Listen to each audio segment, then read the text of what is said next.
ਵਾਹਿਗੁਰੂ ਜੀ ਕਾ ਖਾਲਸਾ ਵਾਹਿਗੁਰੂ ਜੀ ਕੀ ਫਤਿਹ। ਗੁਰੂ ਪਿਆਰੀ ਗੁਰੂ ਸਵਾਰੀ ਪਰਮ ਸਤਿਕਾਰਯੋਗ ਸਤਸੰਗ ਜੀਓ, ਅੱਜ ਦਾਸ ਮੌਤ ਦੀ ਜਾਣਕਾਰੀ ਇਸ ਦੇ ਉੱਪਰ ਇੱਕ ਤਿਲ ਮਾਤਰ ਵਿਚਾਰ ਆਪ ਸਾਰੀਆਂ ਸੰਗਤਾਂ ਨਾਲ ਸਾਂਝਾ ਕਰਦਾ ਹੈਗਾ।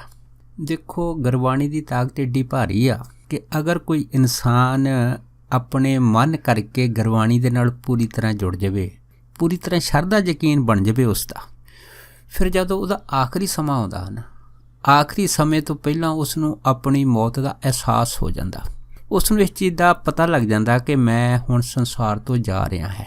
ਇਸ ਤਰ੍ਹਾਂ ਅਨੇਕਾਂ ਸਿੱਖ ਐਸੇ ਹੋਏ ਆ ਜਿਨ੍ਹਾਂ ਨੇ ਮੌਤ ਤੋਂ ਪਹਿਲਾਂ ਆਪਣੇ ਘਰਦਿਆਂ ਨੂੰ ਇਹ ਗੱਲ ਜ਼ਰੂਰ ਆਖੀ ਸੀ ਕਿ ਭਾਈ ਹੁਣ ਸਾਡੇ ਜਾਣ ਦਾ ਸਮਾਂ ਹੋ ਗਿਆ, ਅਗਰ ਕਿਸੇ ਨੇ ਕੋਈ ਸਾਡੇ ਨਾਲ ਗੱਲਬਾਤ ਕਰਨੀ ਹੋਵੇ ਤਾਂ ਕਰ ਸਕਦਾ ਹੈਗਾ। ਇਹ ਸਾਰਾ ਕੁਛ ਗੁਰਬਾਣੀ ਦੇ ਪ੍ਰੇਮ ਦੇ ਵਿੱਚੋਂ ਪੈਦਾ ਹੁੰਦਾ ਹੈ। ਔਰ ਜਿਨ੍ਹਾਂ ਨੂੰ ਇਸ ਚੀਜ਼ ਦਾ ਗਿਆਨ ਹੋ ਜਾਂਦਾ ਅਤੇ ਉਸ ਗਿਆਨ ਤੋਂ ਬਾਅਦ ਉਹਨਾਂ ਦੀਆਂ ਜਿਹੜੀਆਂ ਕਥਾਵਾਂ ਹੈਗੀਆਂ ਉਹਨਾਂ ਨੂੰ ਸੁਣਨ ਤੋਂ ਬਾਅਦ ਕਈਆਂ ਦੇ ਮਨ ਦੇ ਵਿੱਚ ਗੁਰਬਾਣੀ ਦੇ ਨਾਲ ਪ੍ਰੇਮ ਵੀ ਪੈਦਾ ਹੋ ਜਾਂਦਾ, ਕਿਉਂਕਿ ਹਰੇਕ ਆਦਮੀ ਚਾਹੁੰਦਾ ਹੈ ਕਿ ਜਿਵੇਂ ਸੰਸਾਰ ਦੇ ਵਿੱਚ ਆਉਣ ਦਾ ਪੂਰੇ ਸੰਸਾਰ ਨੂੰ ਪਤਾ ਹੁੰਦਾ ਕਿ ਭਾਈ ਫਲਾਨਾ ਜਿਹੜਾ ਆਦਮੀ ਆ ਉਹ ਉਸ ਸੰਸਾਰ ਦੇ ਵਿੱਚ ਆ ਰਿਹਾ ਹੈ, ਫਲਾਨੀ ਇਸਤਰੀ ਗਰਭਵਤੀ ਹੈ, ਉਸ ਦੇ ਬੱਚਾ ਹੋਣ ਵਾਲਾ ਜਾਂ ਬੱਚੀ ਹੋਣ ਵਾਲੀ ਆ, ਪਰ ਇਹ ਕੋਈ ਨਹੀਂ ਜਾਣ ਸਕਿਆ ਕਿ ਭਾਈ ਫਲਾਨਾ ਜਿਹੜਾ ਆਦਮੀ ਜਾਂ ਉਹ ਫਲਾਨੀ ਜਿਹੜੀ ਜਨਾਨੀ ਹੈ ਇਸ ਸੰਸਾਰ ਤੋਂ ਕੂਚ ਕਰ ਰਹੀ ਹੈ। ਲੇਕਿਨ ਹਾਂ, ਇਹ ਸਾਰੇ ਭੇਦ ਸਿਮਰਨ ਅਭਿਆਸ ਦੇ ਵਿੱਚ ਜ਼ਰੂਰ ਖੁੱਲ੍ਹ ਜਾਂਦੇ ਆ। ਦਾਸ ਨੂੰ ਯਾਦ ਹੈ, ਇੱਕ ਵਾਰੀ ਇੱਕ ਸੱਜਣ ਜਿਨ੍ਹਾਂ ਨੇ ਤਕਰੀਬਨ 30-35 ਸਾਲ ਅਰਬ ਕੰਟਰੀਆਂ 'ਚ ਲਾਏ ਸੀਗੇ, ਆਪਣੀ ਪੂਰੀ ਮਿਹਨਤ ਤੋਂ ਬਾਅਦ ਜਦੋਂ ਉਹ ਪੂਰਾ ਕੰਮ ਛੱਡ ਕੇ ਬੁਢਾਪੇ ਦੇ ਵਿੱਚ ਇੱਥੇ ਆਏ, ਇੱਥੇ ਇੱਕ ਗੁਰਦੁਆਰਾ ਬਾਬਾ ਜਵਾਹਰ ਦਾਸ ਜੀ ਦਾ ਪਿੰਡ ਸੂਸਾਂ ਦੇ ਅੰਦਰ, ਉੱਥੇ ਉਹਨਾਂ ਨੇ ਕਾਫੀ ਦੇਰ ਜਿਹੜੀ ਸੀਗੀ ਉਹ ਗ੍ਰੰਥੀ ਸਿੰਘ ਦੀ ਸੇਵਾ ਨਿਭਾਈ। ਉਹਨਾਂ ਸਮਿਆਂ ਦੇ ਵਿੱਚ ਜਦ ਸੇਵਾ ਨਿਭਾਈ ਆ ਤਾਂ ਉਹਨਾਂ ਸੱਜਣਾਂ ਨੇ ਆਪਣਾ ਜਿਹੜਾ ਜੀਵਨ ਸੀ ਬੜਾ ਸਰਲ ਰੱਖਿਆ ਸੀਗਾ, ਬਹੁਤ ਸਹਿਜ ਖਾਂਦੇ ਸੀਗੇ ਅਤੇ ਖਾਸ ਕਰਕੇ ਗੁਰਬਾਣੀ ਦਾ ਨੇਮ ਕਰਦੇ ਸੀ, ਕਿਸੇ ਨਾਲ ਵੱਧ ਘੱਟ ਨਹੀਂ ਸੀ ਕੋਈ ਬਚਨ ਕਰਦੇ ਅਤੇ ਆਪਣੀ ਮਸਤੀ ਦੇ ਵਿੱਚ ਰਹਿੰਦੇ ਸੀਗੇ। ਦੇਖੋ, ਜਦੋਂ ਉਹਨਾਂ ਦਾ ਅੰਤ ਸਮਾਂ ਆਇਆ ਨਾ, ਅੰਤ ਸਮੇਂ ਦੇਖੋ ਉਹਨਾਂ ਦਾ ਜੀਅ ਕੀਤਾ ਕਿ ਉਹ ਇੱਕ ਵਾਰ ਆਪਣੇ ਘਰਦਿਆਂ ਨੂੰ ਮਿਲ ਲਈ, ਤਾਂ ਉਹਨਾਂ ਨੇ ਆਪਣੀਆਂ ਖਾਸ ਕਰਕੇ ਜਿਹੜੀਆਂ ਭੈਣਾਂ ਦੇ ਨਾਲ ਜ਼ਿਆਦਾ ਪ੍ਰੇਮ ਪਿਆਰ ਸੀਗਾ, ਉਹਨਾਂ ਨੂੰ ਸੁਨੇਹਾ ਦੇ ਦਿੱਤਾ ਕਿ ਮੇਰਾ ਤੁਹਾਨੂੰ ਮਿਲਣ ਨੂੰ ਅੱਜ ਬੜਾ ਚਿੱਤ ਕਰਦਾ, ਇਸ ਕਰਕੇ ਤੁਸੀਂ ਸਾਰੀਆਂ ਭੈਣਾਂ ਮੇਰੇ ਕੋਲ ਆਵੋ। ਦੇਖੋ, ਜਦੋਂ ਉਹਨਾਂ ਦੀਆਂ ਭੈਣਾਂ ਜਿਹੜੀਆਂ ਸੀ ਉਹਨਾਂ ਦੇ ਪਾਸ ਗਈਆਂ ਬੜੇ ਪ੍ਰੇਮ ਦੇ ਨਾਲ, ਉਹਨੇ ਆਖਰੀ ਵਾਰ ਆਪਣੀ ਭੈਣਾਂ ਦੇ ਨਾਲ ਪ੍ਰਸ਼ਾਦਾ ਛਕਿਆ ਔਰ ਭੈਣਾਂ ਦੇ ਪ੍ਰੇਮ ਦੇ ਵਿੱਚ ਸਾਰੀ ਗੱਲਬਾਤ ਉਹਨਾਂ ਨੇ ਆਪਣੇ ਮਨ ਦੀ ਸਾਂਝੀ ਕੀਤੀ, ਪਰ ਕਿਸੇ ਨੂੰ ਕੋਈ ਖਬਰ ਨਹੀਂ ਸੀ ਕਿ ਇਹ ਜਿਹੜਾ ਹੈਗਾ ਸਾਰਾ ਕੁਛ ਕਿਉਂ ਹੋ ਰਿਹਾ ਹੈ।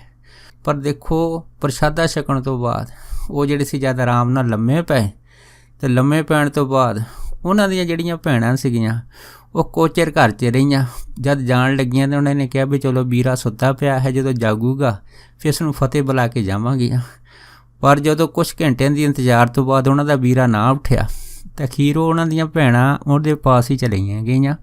ਜਦ ਗਈਆਂ ਅਤੇ ਜਦ ਵੀਰੇ ਨੂੰ ਉਠਾਲਣ ਲੱਗੀਆਂ ਅਤੇ ਜਦ ਕੀ ਦੇਖਿਆ ਤਾਂ ਵੀਰੇ ਦਾ ਜਿਹੜਾ ਪੰਜ ਭੂਤਕ ਸਰੀਰ ਸੀਗਾ ਉਹਦੇ ਵਿੱਚੋਂ ਉਹਨਾਂ ਦੀ ਜਿਹੜੀ ਰੂਹ ਸੀਗੀ ਉਹ ਉੱਥੋਂ ਉੱਡ ਚੁੱਕੀ ਸੀ, ਭੌਰ ਜਿਹੜਾ ਸੀਗਾ ਉੱਡ ਚੁੱਕਿਆ ਸੀਗਾ। ਸੋ ਦੇਖੋ, ਇਹਦੀ ਖਬਰ ਕਿਸੇ ਨੂੰ ਨਹੀਂ ਸੀ, ਨਾ ਉਹਨਾਂ ਨੇ ਇਸ ਸਮੇਂ ਜਿਹੜੀ ਕਿਸੇ ਨੂੰ ਆਵਾਜ਼ ਮਾਰੀ, ਨਾ ਹਾਏ ਕਹੀ, ਨਾ ਕੋਈ ਬਚਨ ਕੀਤਾ, ਬਸ ਇਸ ਤਰ੍ਹਾਂ ਚਲੇ ਗਏ ਜਿਵੇਂ ਸੱਪ ਜਿਹੜਾ ਕੁੰਜ ਨੂੰ ਤਿਆਗ ਕੇ ਚਲਾ ਜਾਂਦਾ ਹੈ। ਸੋ ਇਹ ਸਾਰਾ ਕੁਛ ਬੜੇ ਪ੍ਰੇਮ ਦੇ ਵਿੱਚ, ਗੁਰਬਾਣੀ ਦੇ ਗਹਿਰੇ ਪ੍ਰੇਮ ਦੇ ਵਿੱਚੋਂ ਝਰਨੇ ਦੀ ਤਰ੍ਹਾਂ ਗੁਰਸਿੱਖਾਂ ਦੇ ਅੰਦਰ ਫੁੱਟਦਾ, ਜਿਨ੍ਹਾਂ ਦੇ ਅੰਦਰ ਪਰਮੇਸ਼ਰ ਦੀ ਪ੍ਰੀਤ ਪੈਦਾ ਹੋ ਜਾਂਦੀ ਹੈ। ਇਸੇ ਤਰ੍ਹਾਂ ਇੱਕ ਸੱਜਣ ਸੀਗੇ, ਉਹ ਵੀ ਸੱਜਣ ਜਿਹੜੇ ਸੀ ਬੜੇ ਗੁਰਮੁਖ ਸੀਗੇ, ਲੇਕਿਨ ਉਹਨਾਂ ਦੀ ਘਰ ਵਾਲੀ ਜਿਹੜੀ ਜੋ ਚਿੜਚਿੜੇ ਸੁਭਾਅ ਦੀ ਸੀਗੀ। ਪਰ ਆਖਰੀ ਸਮੇਂ ਜਦੋਂ ਉਹਨਾਂ ਨੂੰ ਇਸ ਚੀਜ਼ ਦਾ ਗਿਆਨ ਹੋਇਆ ਕਿ ਭਾਈ ਉਹਨਾਂ ਦਾ ਅੰਤ ਸਮਾਂ ਆ ਗਿਆ, ਉਹਨਾਂ ਨੇ ਜਾਣਾ ਹੈਗਾ, ਤਾਂ ਦੇਖੋ ਭਾਈ ਜਦੋਂ ਉਹ ਜਾਣ ਲੱਗੇ ਤਾਂ ਉਹਨਾਂ ਨੇ ਇੱਕ ਵਾਰ ਆਪਣੇ ਘਰ ਵਾਲੇ, ਤਾਂ ਖਾਸ ਕਰਕੇ ਘਰ ਵਾਲੀ ਨੂੰ ਇਹ ਆਖਿਆ ਕਿ ਅਗਰ ਤੁਸੀਂ ਮੇਰੇ ਨਾਲ ਕੋਈ ਆਖਰੀ ਗੱਲ ਕਰਨੀ ਤਾਂ ਕਰ ਸਕਦੇ, ਅਗਰ ਕੋਈ ਵਿਚਾਰ ਰਹਿੰਦੀ ਤਾਂ ਕਰ ਸਕਦੇ। ਜਦ ਇੰਨੀ ਗੱਲ ਹੋਈ ਤਾਂ ਉਹਦੇ ਘਰ ਬੜੀ ਚਿੜਚਿੜੇ ਸੁਭਾਅ ਹੋਣ ਕਰਕੇ ਇਸ ਚੀਜ਼ ਨੂੰ ਸਮਝ ਨਹੀਂ ਸਕੀ ਅਤੇ ਉਲਟਾ ਜਿਹੜਾ ਸੀਗਾ ਉਸ ਨੂੰ 2-4 ਹੋਰ ਉੱਪਰ ਥੱਲੇ ਜਿਹੜੀਆਂ ਗੱਲਾਂ ਕਹਿ ਕੇ ਚੁੱਪ ਕਰਾਤਾ। ਅਖੀਰ ਉਹ ਕਹਿੰਦੇ ਚਲੋ ਠੀਕ ਹੈ, ਤੁਹਾਡੀ ਮਰਜ਼ੀ, ਇਹ ਕਹਿ ਕੇ ਉਹ ਸੱਜਣ ਆਪਣੇ ਕਮਰੇ 'ਚ ਚਲੇ ਗਏ। ਜਦ ਕਮਰੇ 'ਚ ਗਏ ਤਾਂ ਉਹਨਾਂ ਨੇ ਜਾਂਦੇ ਸਾਰੀ ਜਪਜੀ ਸਾਹਿਬ ਦਾ ਪਾਠ ਕਰਨਾ ਸ਼ੁਰੂ ਕਰ ਦਿੱਤਾ। ਦੇਖੋ, ਜਦ ਜਪਜੀ ਸਾਹਿਬ ਦਾ ਪਾਠ ਕਰਨਾ ਸ਼ੁਰੂ ਕੀਤਾ, ਪਾਠ ਕਰਦਿਆਂ ਕਰਦਿਆਂ ਉਹਨਾਂ ਦੀ ਦੇਹ ਜਿਹੜੀ ਸੀ ਉਹ ਕੰਬਣ ਲੱਗ ਪਈ। ਜਿਉਂ-ਜਿਉਂ ਪਾਠ ਜਿਹੜਾ ਉੱਚੀ ਸੁਰ 'ਤੇ ਚੱਲਦਾ ਗਿਆ, ਦੇਹ ਜਿਹੜੀ ਸੀ ਜ਼ਿਆਦਾ ਕੰਬਣ ਲੱਗ ਪਈ। ਅਚਨਚੇਤ ਉਹ ਸਿੰਘ ਦੀ ਜਿਹੜੀ ਵੱਡੀ ਲੜਕੀ ਸੀ ਜਦ ਕਮਰੇ 'ਚ ਆਈ ਤੇ ਉਹਨਾਂ ਨੇ ਦੇਖਿਆ ਕਿ ਉਹਨਾਂ ਦੇ ਡੈਡੀ ਦਾ ਸਰੀਰ ਪੂਰੀ ਤਰ੍ਹਾਂ ਕੰਬ ਰਿਹਾ ਹੈਗਾ।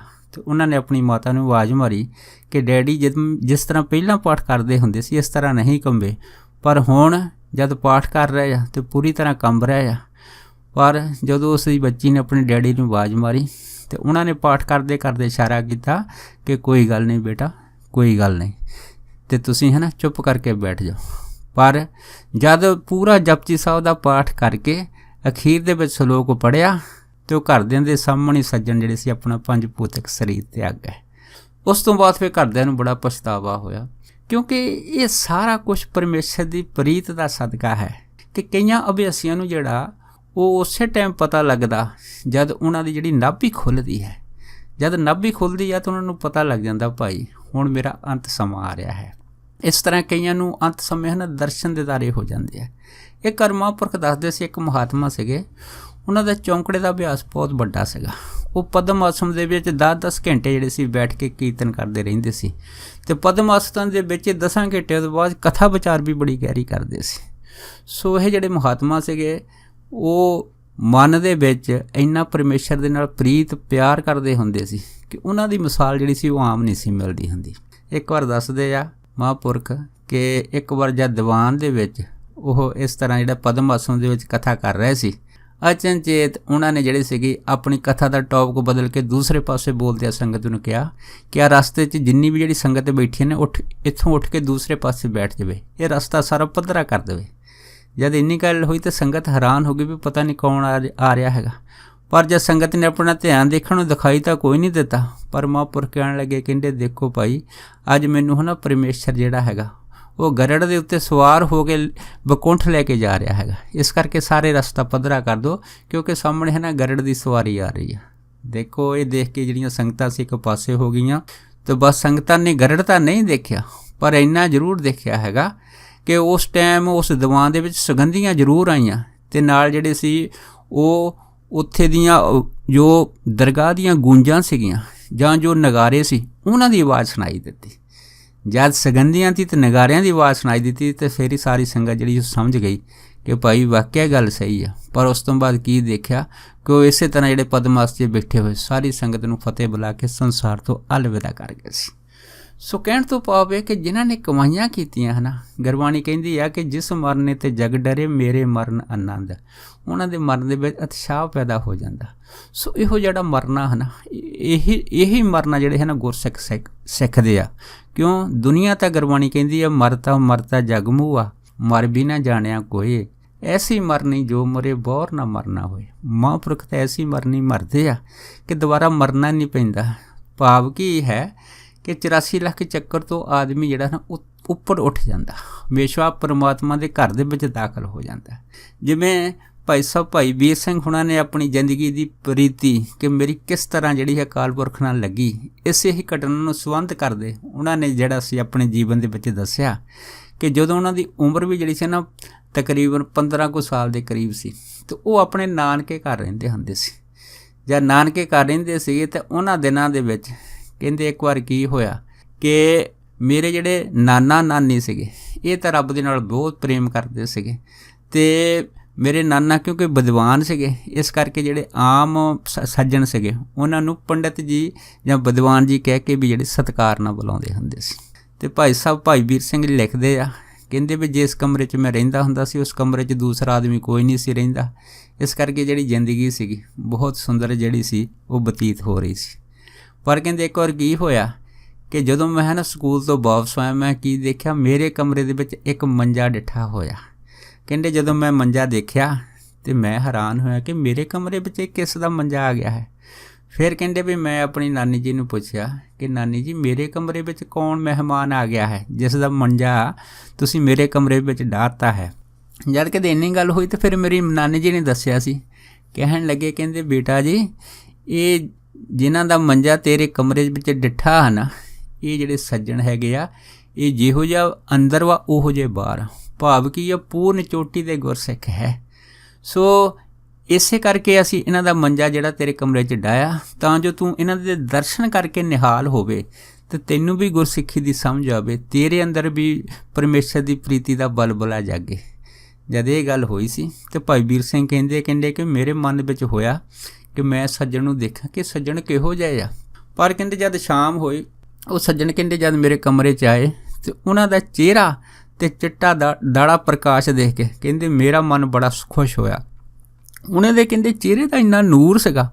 भाई साहब भाई वीर सिंह जी कहण लगे कि जिवें जिहड़ी चकोर आ वो पूर्णमाशी नूं चंद्रमा नूं तकदी रहिंदी आ। कहंदे इसे तरह जिहड़ा सीगा मन उन्हां दा चेहरा देखण दे टाइम कहंदे मेरा हटदा नहीं सी। मेरा जिहड़ा मन करदा निरंतर इन्हां दा चेहरा तकदा रहा। देखो कहंदे उस तो बाद वो सज्जन जिहड़े सी जद कमरे च आए शाम नूं उन्हां ने बहुत ही प्रीत दे नाल बहुत ही भिज के रहरास साहब दा पाठ कीता।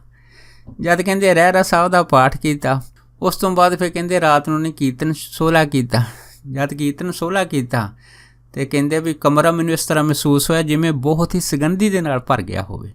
कमरे विच कहंदे इन्नी शांति सी कि जिहड़ी मैं शांति कदी जिंदगी विच पहली वार महसूस कीती। सो भाई साहब भाई वीर सिंह कहण लगे कि मैं भावें अपने मंजे ते लम्मा पिया पर उन्हां दे जिहड़ा बिस्तरा मंजा सीगा जिस कहंदे मंजे ते वो बैठे होए सी मैं बिट बिट करके उस मंजे नूं तकदा रहा। उस तो बाद कहंदे की होया मेरी अख लग गई। जद अख लगी तो कहंदे जद सवेर होया तो जद मेरी अख खुली तो कहंदे मैं की तकिया वो सज्जन जिहड़े सी कहंदे किते सवाखते ही पहलां उठ के इशनान पानी करके इसे ही बिस्तरे दे उत्ते कहंदे सिमरन भजन बंदगी विच मगन बैठे सी। जदों कहंदे सिमरन भजन बंदगी च मगन बैठे सी फिर भाई साहब भाई वीर सिंह कहण लगे कि मैं बड़ा हैरान होया कि पता नहीं ये सज्जन कद दे उठ के बैठे होए आ। खैर कहंदे जद कहंदे उन्हां ने भजन सिमरन बंदगी दे समाप्ति तो बाद कहंदे फिर मेरे नाना जी नूं आवाज़ मारी कहण लगे कि हुण मैं दरबार साहब जा रहा हैगा ते दरबार साहब जाण तो बाद ही कहंदे फिर मैं फिर आऊँगा। फिर कहंदे वो सज्जन जिहड़े सी दरबार साहब चले गए। उस तो बाद भाई साहब भाई वीर सिंह कहण लगे कि मैं स्कूले पढ़न चले गया। जद स्कूले चले गया तो मेरा ध्यान कहंदे उस गुरमुख प्यारे दे उपर पूरी तरह केंद्रित हो गया। तो कहंदे मेरा है ना पढ़ाई दे विच मन उस दिन नहीं लगा। मैं स्कूल दे विच बैठा बैठा उस सज्जन बारे सोचदा रहा कि इन्ने सुंदर प्रकाश चेहरे वाले गुरमुख प्यारे सज्जन मेरे कमरे च आए आ ते उन्हां दे आउण दे नाल ही इन्ना अकैह ते कहंदे गंभीर आनंद दी मैनूं प्राप्ति होई है। इन्ना खेड़ा है इन्नी सुगंधी आ अंदर कि मैं किसी नूं दस नहीं सकदा। सो भाई साहब उन्हां टाइमां विच क्योंकि उम्र बड़ी छोटी सी कहंदे कि मेरे मन विच खिच पई कि कद स्कूल की छुट्टी होवे तो कद मैं वापस जिहड़ा अपने कमरे च जावां। फिर भाई साहब भाई वीर सिंह कहण लगे जदों स्कूलों छुट्टी हुई मैं तेज़ कदमां दे नाल घर पहुँचिया। उस तो बाद कहंदे सज्जन फिर कहंदे वो आए आके कहंदे फिर मेरे कमरे विच उन्होंने फिर रहरास साहब दा पाठ किया। उस तरह कहंदे रात बीती। अचनचेत कहंदे एक दो दिन होए वो सज्जन रोज़ कहंदे दरबार साहब सवेर नूं जांदे सी ते उस तो बाद कहंदे फिर जिहड़े सी दुपहरा कट के फिर साडे घर आउंदे सी। कहंदे एक दो दिन रहण तो बाद कहंदे फिर जद अमृत वेले बहुत कहंदे नेरे तो पहला भाई साहब भाई वीर सिंह जी दसदे आ कि मेरी अख खोली जिस नूं गुरबाणी ने कहा वो समा भिन्नी रैनड़िए चमकन तारे जागे संत जना मेरे राम प्यारे। कहंदे मैं की देखिया कि वो सज्जन चौंकड़ा मार के भजन बंदगी विच लीन बैठे आ। कहंदे जदों मैं हैरान होया तो अजे तो सवेरा भी नहीं होया ये तो किते अद्धी रात का टाइम है ये सज्जन इस तरह बैठे आ। कहंदे मैं उन्हां वल देखदा देखदा तकदा रहा पर कहंदे भी जद मेरी नींद का जोर पिया जद मैं की देखिया वो सज्जन उस तरह बैठे आ। फिर दिन चढ़िया तो मैं की देखिया भी ये सज्जन इस तरह भजन सिमरन च बैठे आ। उस तो बाद कहंदे उन्हां दा जद भजन सिमरन का भोग समाप्ति हुई उस तो बाद कहंदे वो गुरमुख प्यारे जिहड़े सीगे कहंदे उन्होंने मेरे पिता जी नूं आवाज़ मारी कहण लगे सरदार जी मैं है ना दरबार साहब जा रहा हैगा तो मैं हुण शाम नूं दुपहरों बाद आऊँगा। इस तरह कहंदे दो तीन दिन बीते। कहंदे बीतण तो बाद कहंदे फिर वो जिहड़े सज्जन सीगे उस दिन कहंदे जिदन मैं गया तो कहंदे मेरे नाना जी नूं कहण लगे कि भाई हुण है ना तुसीं सानूं छुट्टियां दिओ क्योंकि हुण मेरे जाण दी तैयारी है। जद कहंदे इन्नी गल हुई तो मेरे नाना नानी जी कहण लगे कि तुसीं थोड़ा दिन तो होए हजे आए नूं दो तीन दिन तो होए सारे तुहानूं आया नूं तुसीं होर तां कुछ टाइम साडे कोल रुको। अगे तां जदों तुसीं आउंदे सी तो उस टाइम तो तुसीं जिहड़ा सी साडे पास ज़्यादा टाइम रुकदे सी पर हुण तुसीं जिहड़ा हैगा बड़ी जल्दी जाण दी सोच लई। पर कहंदे सज्जन कहण लगे कहंदे नहीं हुण मैनूं ज़्यादा जल्दी हैगी आ इस करके मेरी मजबूरी आ हुण तुसीं मैनूं छुट्टियां दिओ। ਕਹਿੰਦੇ ਇਹ ਕਹਿ ਕੇ ਉਹਨਾਂ ਨੇ ਨਾ ਬਾਹਰੋਂ ਤਾਂਗਾ ਮੰਗਾ ਲਿਆ।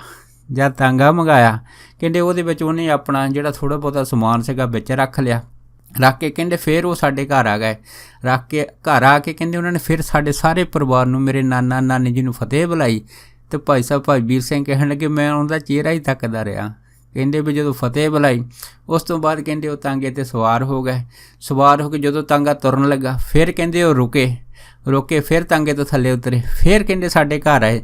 ਦੁਬਾਰਾ ਕਹਿੰਦੇ ਫਿਰ ਫਤਿਹ ਬੁਲਾਈ। ਜਦੋਂ ਕਹਿੰਦੇ ਦੁਬਾਰਾ ਉਤਰ ਕੇ ਫਿਰ ਫਤਿਹ ਬੁਲਾਈ, ਭਾਈ ਸਾਹਿਬ ਭਾਈ ਵੀਰ ਸਿੰਘ ਕਹਿਣ ਲੱਗੇ ਮੈਂ ਹੈਰਾਨ ਹੋ ਗਿਆ ਵੀ ਨਹੀਂ ਪਹਿਲੇ ਵੀ ਫਤਿਹ ਬੁਲਾਈ ਸੀ, ਹੁਣ ਦੁਬਾਰਾ ਫਿਰ ਫਤਿਹ ਬੁਲਾਉਣ ਆ ਗਏ। ਖੈਰ ਕਹਿੰਦੇ ਮੈਂ ਚੁੱਪ ਕੀਤਾ ਰਿਹਾ ਅਤੇ ਮੈਂ ਉਹਨਾਂ ਵੱਲ ਦੇਖਦਾ ਰਿਹਾ। ਦੁਬਾਰਾ ਕਹਿੰਦੇ ਫਿਰ ਉਹ ਤੀਸਰੀ ਵਾਰ ਜਦ ਫਿਰ ਤਾਂਗੇ 'ਤੇ ਚੜ੍ਹੇ ਅਤੇ ਕਹਿੰਦੇ ਜਿਹੜਾ ਤਾਂਗਾ ਸੀਗਾ 5-7 ਕਦਮ ਅੱਗੇ ਗਿਆ, ਉਹਨਾਂ ਨੇ ਫਿਰ ਤਾਂਗਾ ਰੋਕ ਲਿਆ। ਤੀਸਰੀ ਵਾਰ ਫਿਰ ਤਾਂਗੇ ਕੋ ਉਤਰ ਕੇ ਭਾਈ ਸਾਹਿਬ ਭਾਈ ਵੀਰ ਸਿੰਘ ਕਹਿਣ ਲੱਗੇ ਫਿਰ ਸਾਡੇ ਘਰ ਵਾਪਸ ਆ ਗਏ। ਫਿਰ ਮੇਰੇ ਨਾਨਾ ਨਾਨੀ ਜੀ ਨੂੰ ਤੀਸਰੀ ਵਾਰ ਫਤਿਹ ਬੁਲਾਈ। ਕਹਿੰਦੇ ਜਦ ਤੀਸਰੀ ਵਾਰ ਫਤਿਹ ਬੁਲਾਈ ਕਹਿੰਦੇ ਅਸੀਂ ਉਸੇ ਤਰ੍ਹਾਂ ਮੇਰੇ ਨਾਨਾ ਨਾਨੀ ਨੇ ਪ੍ਰੇਮ 'ਚ ਫਤਿਹ ਦਾ ਜਵਾਬ ਦਿੱਤਾ। ਮੈਂ ਹੈਰਾਨ ਹੋ ਗਿਆ ਕਿ ਵਾਰ-ਵਾਰ ਫਤਿਹ ਕਿਉਂ ਬੁਲਾਉਂਦੇ ਆ। ਫਿਰ ਕਹਿੰਦੇ ਉਹਨਾਂ ਨੇ ਮੇਰੇ ਨਾਨੇ ਜੀ ਨੂੰ ਕਹਿ ਦਿੱਤਾ ਕਿ ਮੈਂ ਜਾਂਦਿਆਂ ਸਾਰ ਤੁਹਾਨੂੰ ਖੱਤ ਪਾਊਂਗਾ ਅਤੇ ਤੁਸੀਂ ਖੱਤ ਨੂੰ ਪੜ੍ਹਦੇ ਸਾਰ ਹੀ ਕਹਿੰਦੇ ਜਿਹੜੇ ਉਸੇ ਟਾਈਮ ਸਾਡੇ ਘਰ ਜ਼ਰੂਰ ਪਹੁੰਚਣਾ ਹੈਗਾ। ਕਹਿੰਦੇ ਇਹ ਵਚਨ ਲੈ ਕੇ ਤੀਸਰੀ ਵਾਰ ਕਹਿੰਦੇ ਫਿਰ ਉਹ ਦੁਬਾਰਾ ਫਿਰ ਤਾਂਗੇ 'ਚ ਬੈਠੇ ਤਾਂ ਫਿਰ ਚਲੇ ਗਏ। ਪਰ ਜਿੱਦਣ ਕਹਿੰਦੇ ਉਹਨਾਂ ਦਾ ਖੱਤ ਆਇਆ, ਮੇਰੇ ਨਾਨਾ ਜੀ ਜਿਹੜੇ ਸੀਗੇ ਕਹਿੰਦੇ ਉਸੇ ਟਾਈਮ ਉਹਨਾਂ ਦੇ ਘਰ ਪਹੁੰਚੇ। ਜਦ ਪਹੁੰਚੇ ਤਾਂ ਕਹਿੰਦੇ ਫਿਰ ਮੈਂ ਕੀ ਜਿਹੜਾ ਸੀ ਦੇਖਿਆ ਕਿ ਜਦੋਂ ਮੇਰੇ ਨਾਨਾ ਜੀ ਵਾਪਸ ਆਏ ਤਾਂ ਉਹਨਾਂ ਦਾ ਜਿਹੜਾ ਚਿਹਰਾ ਬੜਾ ਗੰਭੀਰ ਸੀ ਅਤੇ ਬੜਾ ਉਦਾਸ ਸੀਗਾ। ਕਹਿੰਦੇ ਮੈਂ ਆਪਣੇ ਨਾਨੇ ਦੇ ਚਿਹਰੇ ਨੂੰ ਉਤਰਿਆ ਤਾਂ ਉਦਾਸ ਦੇ ਕੇ ਪੁੱਛਿਆ ਨਾਨਾ ਜੀ ਕੀ ਗੱਲ ਆ। ਅਤੇ ਮੇਰੇ ਨਾਨਾ ਜੀ ਨੇ ਕਹਿੰਦੇ ਉਹ ਖੱਤ ਜਿਹੜਾ ਸੀਗਾ ਮੇਰੇ ਸਾਹਮਣੇ ਕਿਹਾ ਕਿ ਜਿਹੜੇ ਮੇਰੇ ਮਿੱਤਰ 2-4 ਦਿਨ ਪਹਿਲਾਂ ਆਪਣੇ ਘਰ ਰਹਿ ਕੇ ਗਏ ਆ, ਇਹ ਆਪਣਾ 5 ਭੂਤਕ ਸਰੀਰ ਤਿਆਗ ਕੇ ਹੈ ਨਾ ਇਹ ਸੱਚਖੰਡ ਚਲੇ ਗਏ। ਕਹਿੰਦੇ ਜਦੋਂ ਮੇਰੇ ਨਾਨਾ ਜੀ ਨੇ ਦੱਸਿਆ ਸੀ ਮੈਂ ਹੈਰਾਨ ਹੋ ਗਿਆ। ਮੈਂ ਕਿਹਾ ਜੀ ਇਹ ਕਿਵੇਂ ਹੋ ਗਏ, ਉਹ ਤਾਂ ਬੜੇ ਵਧੀਆ ਤੰਦਰੁਸਤ ਸੀਗੇ, ਉਹ ਤਾਂ ਬਿਮਾਰ ਨਹੀਂ ਸੀ। ਫਿਰ ਮੇਰੇ ਕਹਿੰਦੇ ਨਾਨਾ ਨਾਨੀ ਜੀ ਨੇ ਦੱਸਿਆ ਕਿ ਉਹ ਜਿਹੜੇ ਗੁਰਮੁਖ ਪਿਆਰੇ ਇੰਨੀ ਪਹੁੰਚ ਦੇ ਉੱਪਰ ਸੀਗੇ ਕਿ ਉਹਨਾਂ ਨੇ ਆਪਣੇ ਮਰਨ ਦੀ ਸਾਰੀ ਘਟਨਾ ਜਿਹੜੀ ਸੀ ਇਹ ਚਿੱਠੀ ਦੇ ਵਿੱਚ ਪਹਿਲਾਂ ਹੀ ਲਿਖੀ ਹੋਈ ਸੀ, ਪਰ ਇਹ ਚਿੱਠੀ ਜਿਹੜੀ ਸੀ ਉਹਨਾਂ ਨੇ ਆਪਣੇ ਪਿੰਡ ਜਾ ਕੇ ਸਾਨੂੰ ਪਾਈ ਸੀ। ਅਤੇ ਫਿਰ ਭਾਈ ਸਾਹਿਬ ਭਾਈ ਵੀਰ ਸਿੰਘ ਜੀ ਕਹਿਣ ਲੱਗੇ ਕਿ ਫਿਰ ਮੇਰੇ ਮਨ 'ਚ ਆਇਆ ਕਿ ਕਿਉਂ ਉਹਨਾਂ ਨੇ ਤਾਂਗੇ 'ਚੋਂ ਵਾਰ-ਵਾਰ ਉਤਰ ਕੇ ਸਾਨੂੰ 3 ਵਾਰ ਫਤਿਹ ਬੁਲਾਈ ਆ ਅਤੇ ਤਾਂਗੇ 'ਚ ਰਹੇ ਆ। ਕਿਉਂਕਿ ਉਹਨਾਂ ਨੂੰ ਆਪਣਾ ਸੰਸਾਰ ਛੱਡਣ ਦਾ ਪਹਿਲਾਂ ਹੀ ਇਲਮ ਗਿਆਨ ਹੋ ਗਿਆ ਸੀਗਾ। ਇਸੇ ਕਰਕੇ ਉਹਨਾਂ ਨੇ ਆਪਣੀ ਆਖਰੀ ਫਤਿਹ ਬੁਲਾਉਂਦੇ ਹੋਏ ਜਿਹੜੇ ਸੀਗੇ ਕਹਿੰਦੇ ਇਹ ਸਾਨੂੰ ਪ੍ਰੇਮ ਦਾ ਜੋ ਸੰਦੇਸ਼ ਸੀਗਾ ਸਾਡੇ ਦਿਲਾਂ ਦੇ ਵਿੱਚ ਕਹਿੰਦੇ ਪਹੁੰਚਾਇਆ। ਇਸ ਘਟਨਾ ਨੂੰ ਦੇਖ ਕੇ ਭਾਈ ਸਾਹਿਬ ਭਾਈ ਵੀਰ ਸਿੰਘ ਜੀ ਕਹਿਣ ਲੱਗੇ ਸੀਗੇ ਕਿ ਮੇਰੇ ਮਨ ਦੇ ਵਿੱਚ ਵੀ ਸਿੱਖੀ ਦੀ ਪ੍ਰਤੀ ਲਗਨ ਪੈਦਾ ਹੋਈ, ਗੁਰਬਾਣੀ ਦੀ ਪ੍ਰਤੀ ਪ੍ਰੇਮ ਪੈਦਾ ਹੋਇਆ ਕਿ ਅਗਰ ਗੁਰਸਿੱਖ ਗੁਰਬਾਣੀ ਨਾਲ ਪ੍ਰੇਮ ਪ੍ਰੀਤੀ ਪਿਆਰ ਕਰਕੇ ਆਪਣਾ ਜੋ ਆਖਰੀ ਸਮਾਂ ਹੈ ਉਸ ਦਾ ਗਿਆਨ ਕਰ ਸਕਦੇ ਆ ਅਤੇ ਫਿਰ ਭਾਈ ਅਸੀਂ ਵੀ ਗੁਰਬਾਣੀ ਨਾਲ ਪ੍ਰੀਤ ਪਿਆਰ ਕਿਉਂ ਨਾ ਕਰੀਏ, ਕਿਉਂ ਨਾ ਗੁਰਬਾਣੀ ਪੜ੍ਹੀਏ, ਕਿਉਂ ਨਾ ਗੁਰਬਾਣੀ ਨਾਲ ਪ੍ਰੇਮ ਕਰੀਏ, ਕਿਉਂ ਨਾ ਹਿਰਦੇ ਵਿੱਚ ਗੁਰਸਿੱਖੀ ਧਾਰਨ ਕਰੀਏ। ਉਸ ਤੋਂ ਬਾਅਦ ਫਿਰ ਭਾਈ ਵੀਰ ਸਿੰਘ ਕਹਿਣ ਲੱਗੇ ਕਿ ਇਸ ਘਟਨਾ ਨੇ ਮੈਨੂੰ ਇੰਨਾ ਪ੍ਰਭਾਵਿਤ ਕੀਤਾ ਸੀਗਾ। ਫਿਰ ਮੇਰੀ ਜਿਹੜੀ ਪ੍ਰੀਤ ਸੀ ਫਿਰ ਪਰਮੇਸ਼ਰ ਧੰਨ ਗੁਰੂ ਰਾਮਦਾਸ ਮਹਾਰਾਜ ਦੇ ਚਰਨਾਂ ਦੇ ਨਾਲ ਜੁੜੀ ਸੀ। ਸੋ ਇਹ ਹੈ ਜਿਹੜੇ ਗੁਰਸਿੱਖ ਵਾਹਿਗੁਰੂ ਦੇ ਨਾਲ ਤਨ ਮਨ ਧਨ ਦੇ ਨਾਲ ਪ੍ਰੀਤ ਕਰਦੇ ਆ ਅਤੇ ਉਹਨਾਂ ਦੀ ਪ੍ਰੀਤ ਪਰਮੇਸ਼ਰ ਦੇ ਦਰ 'ਤੇ ਪ੍ਰਵਾਨ ਹੋ ਜਾਂਦੀ ਆ ਅਤੇ ਉਹਨਾਂ ਗੁਰਸਿੱਖਾਂ ਨੂੰ ਭੂਤ ਭਵਿੱਖ ਅਤੇ ਵਰਤਮਾਨ ਸਭ ਸਮੇਂ ਦੀ ਸੋਝੀ ਹੋ ਜਾਂਦੀ ਆ। ਸੋ ਦਾਸ ਇੰਨੇ ਹੀ ਵਚਨ ਕਰਦਾ ਹੋਇਆ ਖਿਮਾ ਦਾ ਜਾਚਕਵਾ ਜੀ ਹੋਈਆਂ ਬੇਅੰਤ ਭੁੱਲਾਂ ਚੁੱਕਾਂ ਦੀ ਖਿਮਾ ਬਖਸ਼ਣੀ। ਸੋ ਫਤਿਹ ਬੁਲਾਓ। ਵਾਹਿਗੁਰੂ ਜੀ ਕਾ ਖਾਲਸਾ ਵਾਹਿਗੁਰੂ ਜੀ ਕੀ ਫਤਿਹ।